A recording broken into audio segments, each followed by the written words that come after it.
Bonjour, vidéo grande conso aujourd'hui aux États-Unis, à Washington et sous la neige, où Amazon vient d'implanter pour la première fois sa technologie Amazon Go dans une grande surface, le Whole Foods de Glover Park qui est derrière moi.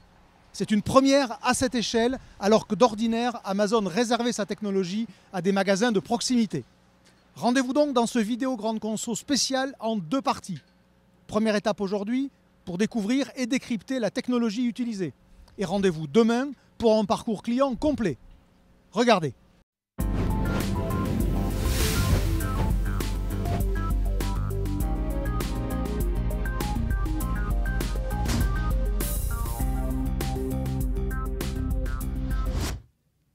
Jusqu'à présent, la technologie de magasin sans caisse, dite Just Walk Out Shopping, était réservée aux épiceries de quartier Amazon Go et à quelques Amazon Fresh.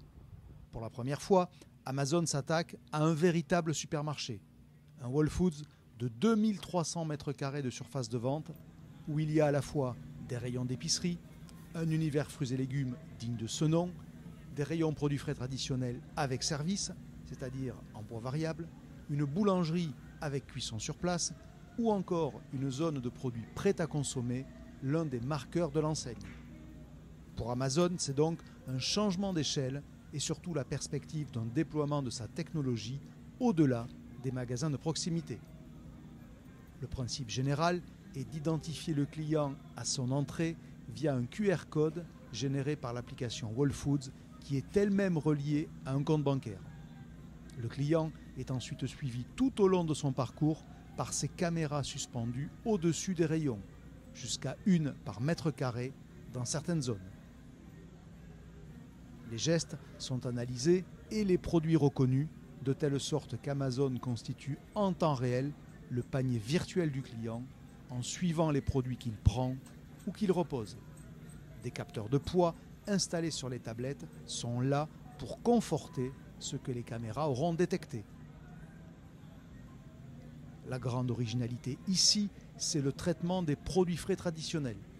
Les fruits et légumes, par exemple, sont implantés dans des caisses plastiques pour ne pas être mélangés et surtout sont vendus à la pièce. C'est le cas ici des pommes ou même, et c'est plus surprenant, des tomates. Même adaptation dans l'espace des produits prêts à consommer. Habituellement vendus au poids, ils sont proposés ici à deux prix selon la taille de la boîte choisie, ce que reconnaissent les caméras. Pour les rayons coupe, où le service se fait bien en poids variable, les employés scannent les produits avant de les remettre aux clients, ce qui permet de les associer à un individu bien précis, donc de les incrémenter au panier virtuel. Une fois ces courses terminées, le client peut ressortir du magasin sans passer par une caisse. Il faut juste franchir ces barrières en s'identifiant de nouveau, ce qui déclenche le paiement. Il recevra la facture par mail quelques heures plus tard. Originalité ici, l'identification à l'entrée et à la sortie, donc le paiement, peut aussi s'effectuer par la paume de la main.